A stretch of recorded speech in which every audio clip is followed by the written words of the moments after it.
जाते जाते बात होगी दावोस के वर्ल्ड इकोनॉमिक फोरम की। जी हां, वर्ल्ड इकोनॉमिक फोरम के लिए मंच पूरी तरह से तैयार है। महाराष्ट्र एक बार फिर से खास मिशन के साथ दावोस पहुंच रहा है।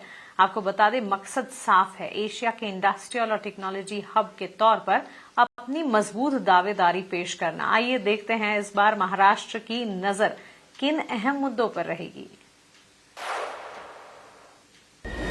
वर्ल्ड इकोनॉमिक फोरम 2025 में महाराष्ट्र ने 15.7 लाख करोड़ रुपए के एमओयूज को स्वीकृति दी थी।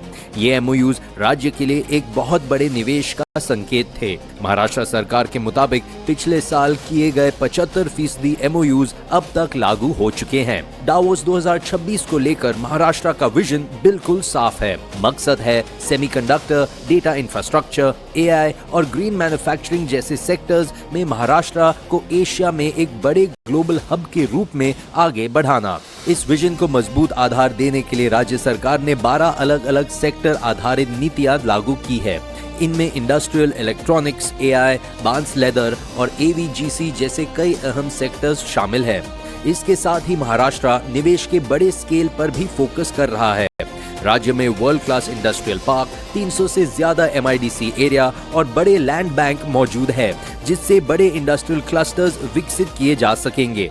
जो अपना इस साल का वर्ल्ड इकोनॉमिक फोरम है, उसमें भी हम ज़्यादा से ज़्यादा एमओयू करेंगे और हमारे यहाँ महाराष्ट्र में आने के बाद जो जो फैसिलिटीज़ है वो हम इंडस्ट्रियलिस्ट को देना चाहते हैं और इसके लिए हम 12 पॉलिसीज़ हमने बनाई है। उसमें इंडस्ट्रियल पॉलिसी है, इलेक्ट्रॉनिक्स पॉलिसी है, लेदर पॉलिसी है, बाम्बू पॉलिसी है, एआई पॉलिसी है, मीडिया पॉलिसी है, वीडियो गेमिंग पॉलिसी है। ऐसे अच्छे हमने पॉलिसीज़ बनाई है और इस पॉलिसी में हम यहाँ इन्वेस्टमेंट लाना चाहते हैं और हमारा संकल्प है कि हमारा ड्रीम है कि आगे जाके एशिया का सबसे बड़ा ग्लोबल हब महाराष्ट्र बने।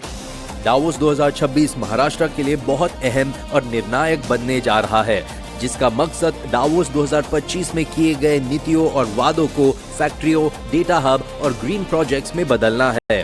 दावोस 2026 से जुड़ी हर अपडेट और खबर के लिए जुड़े रहिए टाइम्स नेटवर्क के साथ।